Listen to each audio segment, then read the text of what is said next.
नमस्कार, आप देख रहे हैं न्यूज 18। मैं हूं आपके साथ मेनका चौधरी। और इधर योगी सरकार पारदर्शी रोजगार, यूपी में सरकारी नौकरी के सारे रिकॉर्ड टूट गए हैं। 69,000 शिक्षक भर्ती प्रक्रिया को 3 साल के अंदर पूरा कर लिया गया है। दावा है कि ये सभी भर्तियां पारदर्शी तरीके से हुई है। मुख्यमंत्री ने कहा कि पहले यूपी में भर्ती गैंग काम किया करते थे, लेकिन बीते 4 सालों में हालात बदल चुके हैं। क्या योगी सरकार नौकरियों की बहार है? इसी पर करेंगे महाबहस। पहले देखिए ये रिपोर्ट।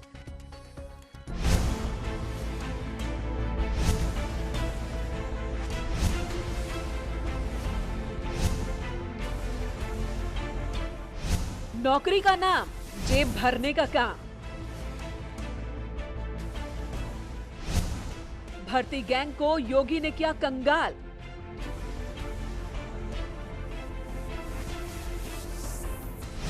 पारदर्शी भर्ती से अभ्यर्थी मालामाल। यूपी में सरकारी नौकरी का मतलब सिर्फ परीक्षा पास होना नहीं था। लिफाफे के अंदर से, टेबल के नीचे, कोर्ट की दहलीज से बमुश्किल नौकरी मिलती थी नसीब से। पारदर्शी भर्ती की प्रक्रिया न होने के कारण न्यायालय को भी इसको बार बार स्टे करना पड़ा था और भर्ती निकलती थी तो प्रदेश के कुछ गैंग ऐसे थे जो वसूली के लिए भी निकल पड़ते थे। योगी कार्यकाल में अकेले शिक्षा विभाग ने 1,20,000 भर्तियां की। सितंबर 2020 तक पुलिस विभाग में 1,37,000 भर्तियां हुई। कमाल उत्तर प्रदेश में भारतीय जनता पार्टी सरकार का और मुख्यमंत्री जी का। ये झूठ और जुमलों की सरकार है। 70 लाख लोगों को रोजगार देने का वादा किया था, कहां गया? यहाँ 4.5 लाख करोड़ का इन्वेस्टमेंट समिट कराई थी, कहां इन्वेस्टमेंट चला गया? विपक्ष ये भी पूछ रहा है कि यूपी में नौकरियों के साथ लाठियां फ्री में मिलती हैं क्या? सड़क से लेकर सदन तक योगी सरकार गुमराह करने में लगी। अगर सच में योगी सरकार सच कह रही है तो नौजवानों पर लाठी क्यों चल रही है? सरकार के दावे, विपक्ष के सवाल। 4.5 साल में योगी ने कैसे बदले हाल? सरकारी नौकरियां, बेदाग भर्तियां, योगी सरकार नौकरियों की बहार। आज इसी पर महाबहस। तो महाबहस में आज मुद्दा बहुत ही महत्वपूर्ण मुद्दा, रोजगार का मसला, युवाओं का मसला। और जो दावा है सरकार का, उस पर हम लेंगे जवाब। क्या कह रहा है विपक्ष, ये भी जानेंगे। और इस वक्त महाबहस में हमारे साथ कौन कौन मौजूद हैं, आपको बता दें। हमारे साथ मौजूद है अनुराग भदौरिया, प्रवक्ता समाजवादी पार्टी, हमारे साथ इस वक्त जुड़ चुके हैं। बीजेपी से अशोक पांडे हमारे साथ होंगे, प्रवक्ता बीजेपी। और वहीं हमारे साथ प्रोफेसर विवेक सिंह होंगे, अर्थशास्त्री। मनीष गुप्ता होंगे, राजनीतिक विश्लेषक। विजय सिंह होंगे, एजुकेटर। प्रियंका गुप्ता कांग्रेस की ओर से अपना पक्ष रखेंगी। सबसे पहले अनुराग भदौरिया हमारे साथ जुड़ चुके हैं। अनुराग जी, आपको दम दिख रहा है योगी सरकार के इस दावे में? देखिए, योगी सरकार जब से इस देश में आई है, सरकार में आई है, आपने देखा होगा पूरे हिंदुस्तान, पूरे उत्तर प्रदेश के अंदर में किस तरह से युवाओं पे लाठी चल रही है। युवा लगातार रोजगार मांग रहे हैं, सरकार रोजगार दे नहीं रही है। सरकार ने कहा था कि हम 7 आएंगे तो 70 लाख लोगों को रोजगार देंगे। 70 लाख तो छोड़ो, यहाँ पे 7,000 और 7 लाख लोगों को भी रोजगार नहीं दे पाए। इन्होंने बोला था हम आएंगे तो उन्होंने इन्वेस्टमेंट समिट कराई थी 4.5 लाख करोड़ की, 4 लाख करोड़ की, पता नहीं। इनके यहाँ तो ऐसे बोलते ना, कुछ भी बोल देते हैं। 4.5 लाख करोड़ की इन्वेस्टमेंट समिट थी, वो कहाँ है? आज तक दिखाई नहीं दी। इन्होंने कहा था गड्ढा मुक्त सड़क कर देंगे, अभी तक गड्ढा मुक्त नहीं हुई। ये उत्तर प्रदेश के अंदर में बीजेपी की जो सरकार है, झूठ और जुमलों की सरकार है। एक दिन में कभी बोलते हैं हमने 80 लाख लोगों को रोजगार दे दिया, कभी बोलते हैं 1 करोड़ लोगों को रोजगार दे दिया, कभी बोलते हैं 5 लाख लोगों को रोजगार दे दिया, कभी बोलते हैं 80,000 लोगों को रोजगार दे दिया। यही नहीं समझ में आ रहा। अगर इन्हीं के हिसाब से चलें तो अगर एक दिन में 1-1 करोड़ लोगों को रोजगार देते हैं, तब तो मुझे लगता है उत्तर प्रदेश के लोगों को भी दे दिया, बिहार के लोगों को भी दे दिया इन्हें 5 साल में, और बगल में मध्य प्रदेश उसे भी दे दिया, और दिल्ली वालों को भी दे दिया होगा। कमाल है भाई, झूठ और जुमले वाली सरकार है ये।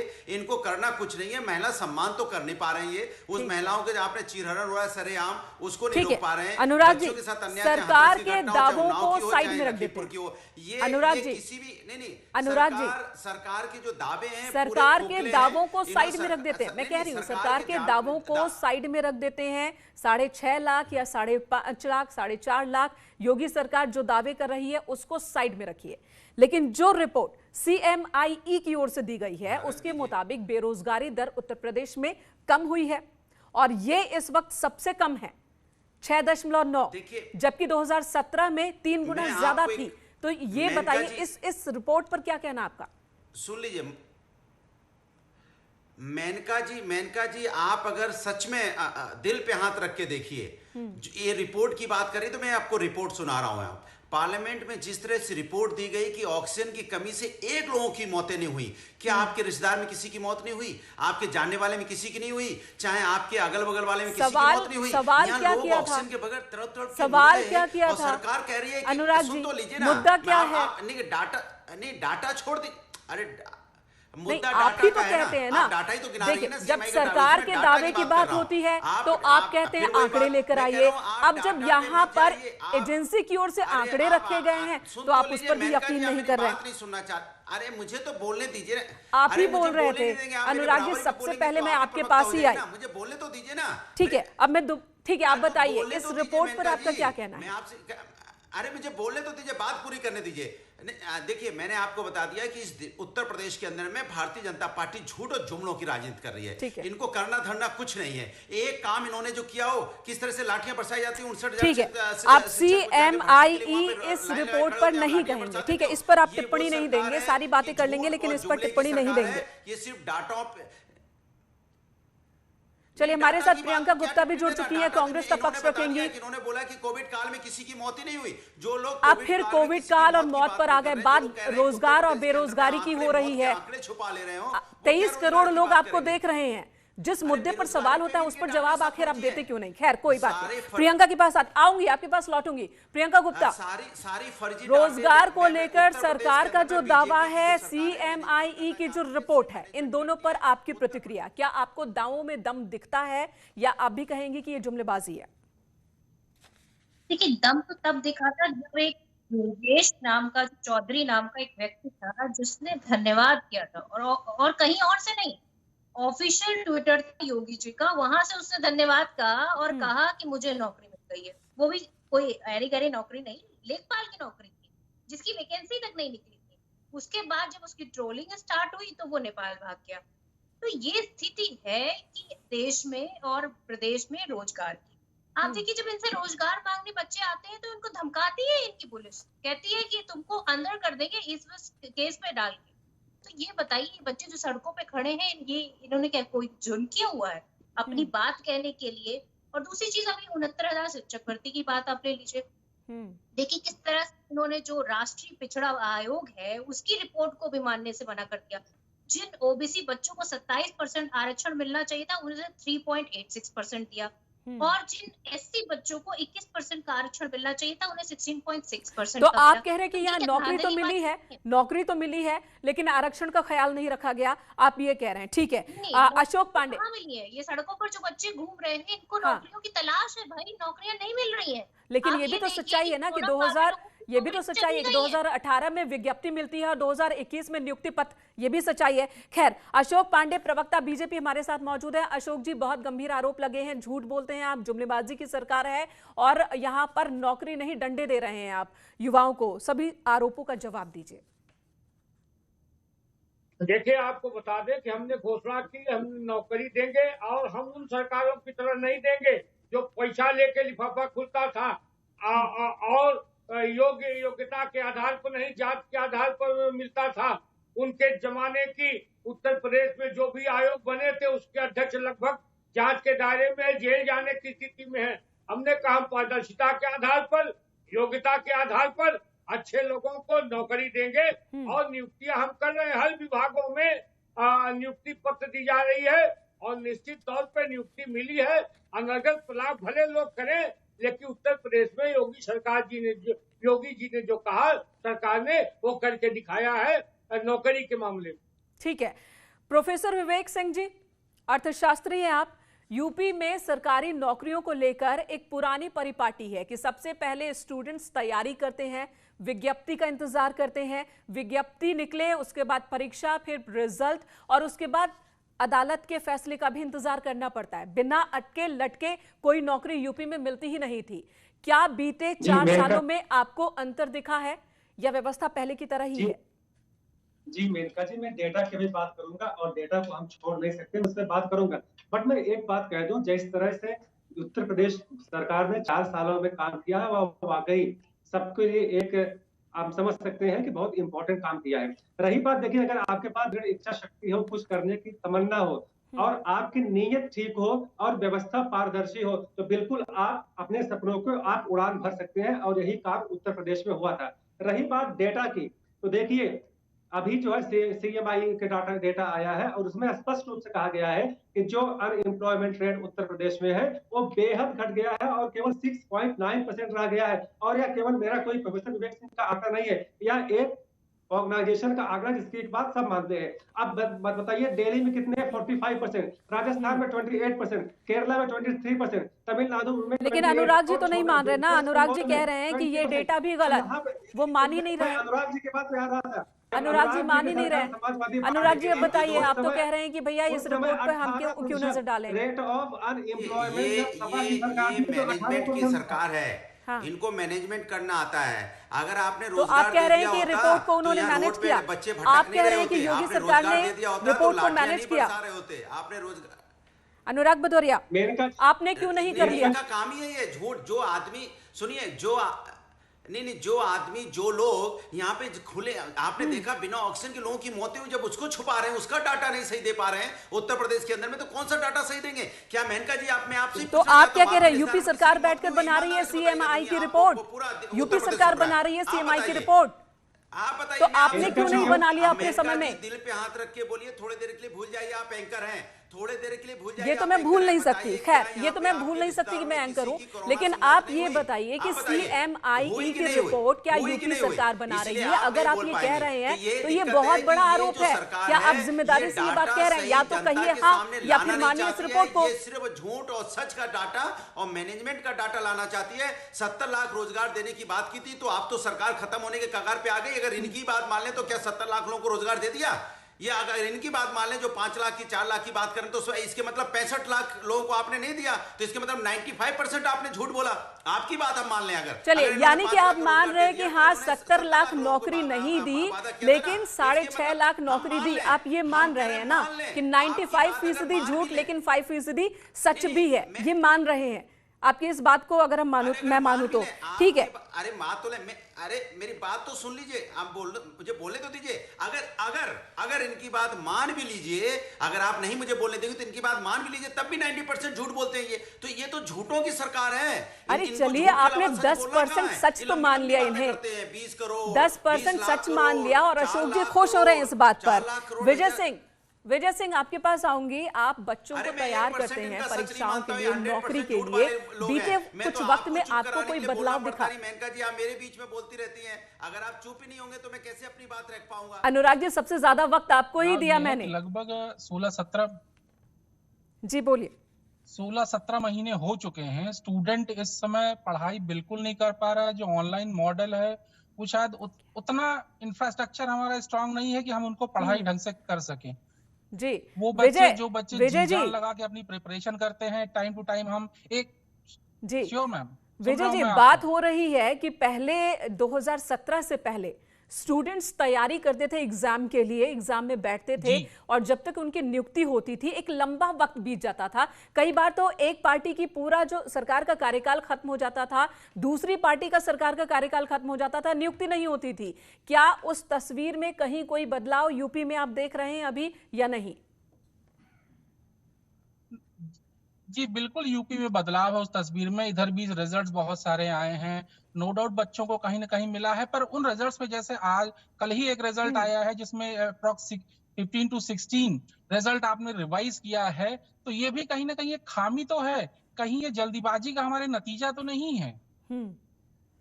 चलिए, तो जल्दबाजी भी कहीं कोई खामी तो नहीं। अशोक जी, इसका जवाब आप देंगे? देखिए, कोई खामी नहीं है। इस बार कोई भी नियुक्ति ऐसी नहीं कि फिर कोई अदालत में चला जाए, पारदर्शिता के आधार पे है। अब अनुराग भदौरिया के जमाने में जो नौकरी मिलती थी जात विशेष को मिलती थी, अदालत में तो अब भी कई मामले हैं अशोक जी, अदालत में अब भी कई मामले हैं। शिक्षा मित्रों का मसला है, वो पूरी तरह से सॉल्व नहीं हुआ है। नियुक्ति के लिए सुनिए, लाठी खा रहे हैं, उसके बारे में नहीं बताएंगे अशोक जी। हम पारदर्शिता के आधार पर, योग्यता के आधार पर योग बच्चों को नौकरी दे रहे हैं, कोई भेदभाव नहीं। अशोक जी, अब भी कई मसले उठ रहे हैं। पठान नहीं, नियुक्तियों में आरक्षण को लेकर मसला उठ रहा है, शिक्षा मित्रों ने अलग मसला उठा रखा है, और जो जूनियर इंजीनियर्स 2013 का मसला है, आज भी अदालत में पहुंचा, एक याचिका पहुंची है कि वहां पर भी पूरी प्रक्रिया का इस्तेमाल नहीं हुआ। तो अदालत में तो अब भी मसले जा रहे हैं, उन सबको कैसे सुलझा रहे हैं आप? देखिए वो मसले उस जमाने के हैं और उसको हम बैठ के सुलझाएंगे। ये जरूर है कि योग्य आदमी को नौकरी जरूर मिलेगी, जरूर मिलेगी, जरूर मिलेगी। अनुराग जी, आप कुछ कह रहे थे? देखिए मेनका जी क्या सुलझाएंगे? 2022 में तो चले जाएंगे, वो तो समाजवादी को ही करना है। उत्तर प्रदेश का विकास अगर कोई कर सकता है तो समाजवादी कर सकती है, और इनके बस अरे नहीं, अनुराग इनके बस की भदौरिया, झूठ जुमला है, मुंगेरी ये लाल तो के झूठ हसीन जुमले सपने पे जीते हैं। मत इन्हें अनुराग 59,000 भदौरिया, शिक्षक मुंगेरी लाल के शिक्षक हसीन भर्ती में सपने बेचारे मत लाठी खा देखिए। रहे हैं, उनको लाठी मार रहे हैं बच्चों को, हॉस्पिटल भर्ती होते हैं और देखने के लिए जाते तक नहीं है बीजेपी के लोग। अनुराग समाजवादी जी, है जो उनके साथ माफ कीजिएगा, यहाँ रोक रही हूँ। आप अपने दिल पर हाथ रखकर बोलिए जरा, आप अपने दिल पर, आपने मुझसे कहा था ना दिल पर हाथ रख के बोलने को, आप अपने दिल पर हाथ रखकर बोलिए। क्या आपकी पार्टी के सरकार के दौरान लाठियां नहीं चली? क्या शिक्षकों पर लाठियां नहीं चली? ये बताइए, आप अपनी सरकार के कार्यकाल के दौरान कितने लोगों को नौकरी दी आपने? अरे सुन तो लीजिए, अरे हमारे ही दौरान मेनका जी, आप जब दिल्ली से लखनऊ आती तो एक्सप्रेस वे तो समाजवादी का ही बनाया हुआ है, और मेट्रो नौकरी की बात हो रही है, नौकरी की बात हो रही है, तो भी समाजवादी का दिया हुआ है।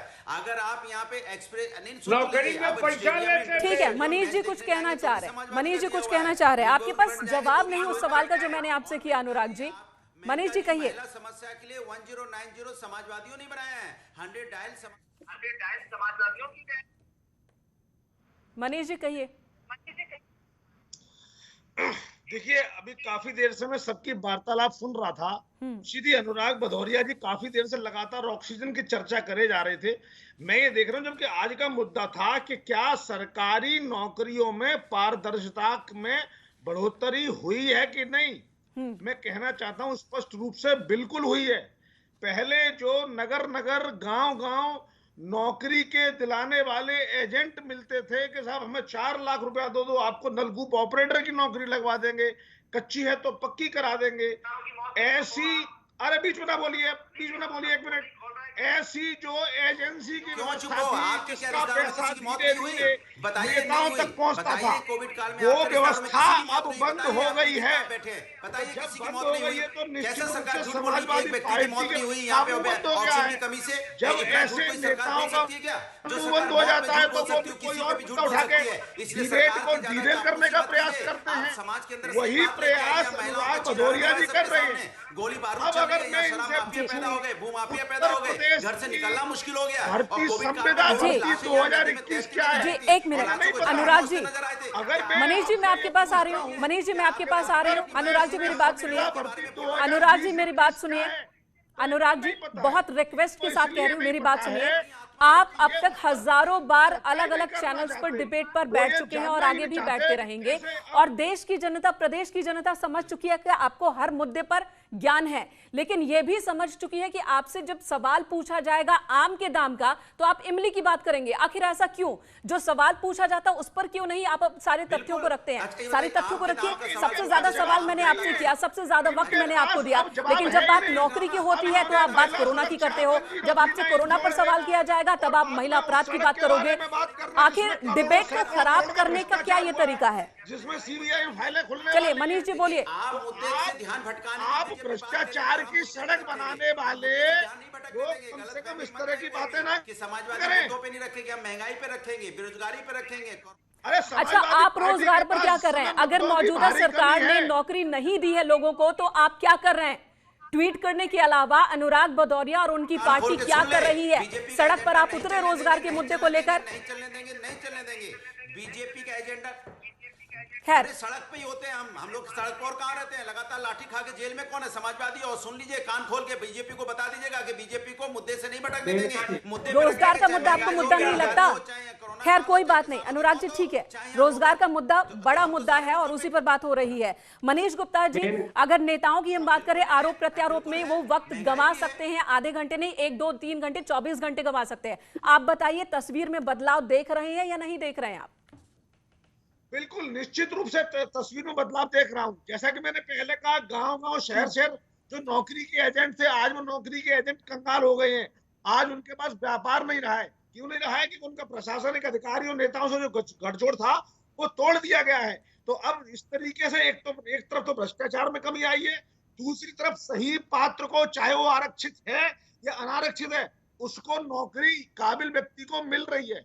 अगर आज संविदा में कॉन्ट्रैक्ट की भर्ती भी होती है तो उसके लिए ओपन वेबसाइट पर डिटेल मिल जाती है, जिससे कि चाहे वो फिरोजाबाद का रहने वाला हो या जौनपुर का रहने वाला हो, उसको सही सूचना समय पर मिल रही है। और उसके बाद इंटरव्यू में जो गड़बड़ बंद कर दी है, इसका नतीजा ये हो रहा है कि जो इंटरव्यू के नाम पर पैसे खा जाते थे, उन लोगों का पत्ता साफ कर दिया गया है।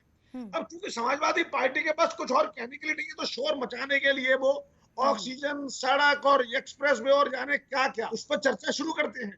अरे नौकरी की बात है तो मैं ये पूछता हूँ, क्या इस समय सरकार ज्यादा नौकरी की बातें नहीं बता रही है? जहां तक 70 लाख की बात करते हैं, आप मुझे एक बात बताइए, क्या सारे 70 लाख बीजेपी मोदी की सरकार में पैदा हुए हैं क्या? ठीक है मनीष जी, आपकी बात आ गई। प्रियंका गुप्ता काफी वक्त से सुन रही है। प्रियंका जी काफी देर से आप सुन रही हैं। सरकार के दावे अलग, रिपोर्ट अलग, और जो इस वक्त मनीष जी कह रहे हैं उस पर आप क्या कह रहे हैं? दूसरी बात एक और समझ लीजिए, पायलट में जो है सिर्फ सरकारी नौकरी नहीं होती है, हकीकत में आप सिर्फ सरकारी इनके नौकरी नहीं होती है, इस बात से आप और इनके आंकड़े किताबें हैं। आप देखिए कि स्वामी प्रसाद मौर्य जी ने संसद भवन में कहा था कि 2018 में जो बेरोजगार पंजीकरण था वो 21 लाख था, जो 2020 से बढ़कर 38 लाख हो गया। तो ये पंजीकरण अगर बढ़ा है तो बेरोजगारी बढ़ी है, इसका मतलब बेरोजगारी घटी तो नहीं है, और ये कहीं और नहीं है, संसद में उन्होंने बोला। दूसरी बात मैं ये बोलना चाहती हूँ कि आज लेकिन अभी की जो रिपोर्ट आई है सीएमआई की, वो रिपोर्ट भी तो सुनिए, उसमें भी तो कहा गया कि 6.9% बेरोजगारी दर है, जबकि 2017 में ये 17.5% था। और आप ये देखिए कोरोना काल में कितने लोगों का रोजगार चला गया, उसका कोई डाटा क्यों नहीं है इनके पास? वो भी डाटा पेश करना चाहिए था इन्हें कि अगर कोरोना काल में लोगों की नौकरियां गई हैं, लोगों के पास आज घर चलाने के लिए पैसे नहीं है, तो उसके लिए सरकार ने क्या इंतजाम किया? लाखों लोगों की नौकरियां गई हैं, लाखों लोगों की नौकरियां। दूसरी बात, आने वाले चुनाव में ये मुद्दा है कांग्रेस का, ये मुद्दा रहने वाला है कांग्रेस का, या फिर एक के बाद एक नियुक्ति पत्र बांटकर सीएम योगी आदित्यनाथ इस मुद्दे को कमजोर कर रहे हैं, विपक्ष के हाथों से छीन रहे हैं। लगातार जुलाई में ही अगर हम बात करें, इस 1 जुलाई महीने में ही अब तक 60,000 से ज्यादा लोगों को नियुक्ति पत्र बांटे जा चुके हैं। देखिए, मैं अभी इसका लेटेस्ट एक आपको उदाहरण भी देना चाहूंगी कि किस तरह से कांग्रेस पार्टी जो है बेरोजगारों को लेकर पूरी तरह से एक्टिव है। अभी कंप्यूटर शिक्षक भर्ती को लेकर कुछ लोग राजस्थान से मिलने आए थे प्रियंका गांधी जी से, और उन्होंने 3 दिन के अंदर उन्हें जो आश्वासन दिया था, और उनकी जो भर्तियां थी वो संविदा की जगह पूरी तरह से जो है नियुक्त कर दी गई कि संविदा पर ना। ठीक है प्रियंका, आपने चूंकि राजस्थान का मसला उठाया, तो उन लोगों पर किस तरीके से लाठियां चली ये भी लगातार चर्चा में है, और वो लोग कब से संघर्ष कर रहे हैं राजस्थान में भी। जो कंप्यूटर आप संविदा कर्मियों की बात कर रहे हैं, वो भी एक मुद्दा रहा है कि वहां पर वो भी नाखुश है। ठीक है प्रोफेसर, ठीक है विवेक सिंह के पास चलूंगी। विवेक सिंह जी, आप तब से सुन रहे हैं बहस। अगर हम उत्तर प्रदेश की बात करते हैं, हम चुनावों को भूल जाते हैं, हम जो आंकड़े हैं सरकार की ओर से दावे पेश किए जा रहे हैं उसे भूल जा रहे हैं। उत्तर प्रदेश में बेरोजगारी को लेकर, रोजगार को लेकर, और आने वाले दिन में क्या स्थिति सुधरती हुई आपको नजर आ रही है कि अब अटकना लटकना भटकना नहीं होगा नौकरियों को लेकर? मेनका जी, मैं 30-40 सेकंड केवल लूंगा और मैं अपनी बात रखूंगा। देखिए, बहुत सारे यहाँ पे ऐसे बात कही गई है, मुझसे प्रश्न पूछा गया है। देखिए, जहां तक अभी अनुराग जी ने कुछ सवाल उठाए हैं और वो बहुत तथ्यहीन है, मैं उसके कुछ बात कहना चाहूंगा।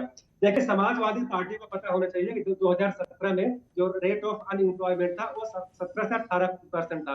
अभी जो है 5 साल में उन्होंने केवल 2 लाख नौकरियां सरकारी निकाली थी, और आज 6 लाख से ज्यादा सरकारी नौकरियां 4 साल में योगी आदित्यनाथ की सरकार ने दिया है। और प्राइवेट सेक्टर में अगर आप बात करें, लार्ज और स्मॉल सेक्टर में, तो कम से कम जो है उन्होंने 7 से 10 लाख लोगों को रोजगार दिया है। इसके अलावा मुझे बताइए, अगर 66,000 करोड़ 14 महीने में निवेश आ गया तो आप कहाँ है? 5 साल में इन्होंने 7 लाख नौकरियां दे दी और आपने 2 लाख दिया क्यों? और ये भी जो नौकरी आई है वो आपके यहाँ पर जो भ्रष्टाचार हुआ था, क्योंकि मामला पेपर लीक होता था, मामला पहुंच जाता था कोर्ट में, तो भ्रष्टाचार तो आपके यहाँ था। 2 बातें और करना चाहूंगा। जीएसटीपी जो है, जो ग्रॉस स्टेट डोमेस्टिक प्रोडक्ट होता है, वो समाजवादी पार्टी की सरकार में 11 लाख करोड़ था, आज 20 लाख करोड़ के ऊपर कैसे चला गया? पर कैपिटा इनकम 50,000 रुपए थे, आज वो 55,000 रुपए कैसे हो गई? गन्ना का जब आप रोते हो 1.3 लाख करोड़ रुपए गन्ना किसानों का भुगतान 3 सालों में किया गया है। आप कहाँ की बात कर रही है? आप किसानों की बात करिए, आप मजदूरों की बात करिए, आप महिलाओं की बात करिए, आप किसी पक्ष की बात करिए। योगी सरकार ने जो काम किया है वो किसी सरकार ने नहीं किया, और विकास के अच्छा, मैं बोल लूं ठीक है अनुराग जी, चापलूसी खत्म होगी तो बोल लूं। जी अनुराग जी, देखिए आप तथ्य में बात करिए। ठीक है, आपकी बातों का जवाब अनुराग भदौरिया देंगे। अनुराग जी खत्म होगी तो मैं बोलूंगा। आप तथ्य पर बात करिए, अगर आपके पास हिम्मत है तो आप तथ्य पर बात करिए। तो बोलूं। अच्छा, चापलूसी होगी तो बोलूं। इनको चुप कराओ, चापलूसों को चुप कराओ। अनुराग जी मैं कह रही हूँ, आप जवाब दीजिए। आपके पास डेटा है तो आप बोलिए। आपके पास यहाँ आप किसान दिखा रहे हैं, धरने आपके पे पास जवाब बैठा नहीं है, है। 700 ज्यादा किसानों की मौतें हो गई हैं, लगातार किसान धरने पे है। हम समाजवादी पार्टी की सरकार में किसान धरने पे नहीं था। आपने कहा था किसान की इनकम दोगुनी कर देंगे, दोगुनी तो छोड़ो, किसान की जो बने रहना है खत्म होगी और किसान रोड पे आ जवाब नहीं है। उत्तर प्रदेश की राजनीति में अगर रहना है समाजवादी पार्टी के नेता, तो आप सच को स्वीकार करना सीखो। महिलाओं पे अत्याचार बढ़ा है। हाथरस की घटना जो हुई, बच्ची के साथ अन्याय हुआ, रात के अंधेरे में बिना अनुराग भदौरिया, मैं एक सवाल और जोड़ देती हूँ इसमें। ठीक है, आप जवाब दे रहे हैं, एक सवाल और जोड़ देती हूँ कि आखिर सीएमआई की रिपोर्ट को आप खारिज क्यों कर रहे हैं, किस आधार पर? पूछेंगी तो इमली बोलेंगे। बलात्कारियों से गलती हो जाती है, ये कहने सभी नहीं, एक एक कर, सभी एक साथ नहीं बोलेंगे, नहीं सभी एक साथ नहीं बोलेंगे, इससे किसी की भी बात साफ साफ सामने नहीं आती। अनुराग भदौरिया, आप इस रिपोर्ट को किस आधार पर खारिज कर रहे हैं, ये बताइए। चले गए लोगों के, मैं कह रहा हूं, मैं आपको रिपोर्ट जो भी हो, लेकिन हकीकत धरातल पे क्या है कि उत्तर प्रदेश का जनता करहा रही है, और इन्होंने 70 लाख लोगों को रोजगार देने की बात की थी। किसान रोड पे है, युवा रोड पे है, ठीक है, आप नहीं मानेंगे, ठीक है। अत्याचार बढ़ा है, महंगाई चरम सीमा पे, तो बताइए कहां पे हम इनकी तारीफ हो सकती है? लेकिन ठीक है, बहुत छोटे में अशोक जी, आप सभी आरोपों का जवाब दीजिए और इसी के साथ मैं डिबेट क्लोज करूंगी। अशोक जी जवाब दीजिए। अनुराग भदौरिया ने, प्रियंका ने बहुत गंभीर आरोप लगाए हैं यहाँ पर। देखिए, ये तो मान रहे हैं कि चुटिया हो रही है।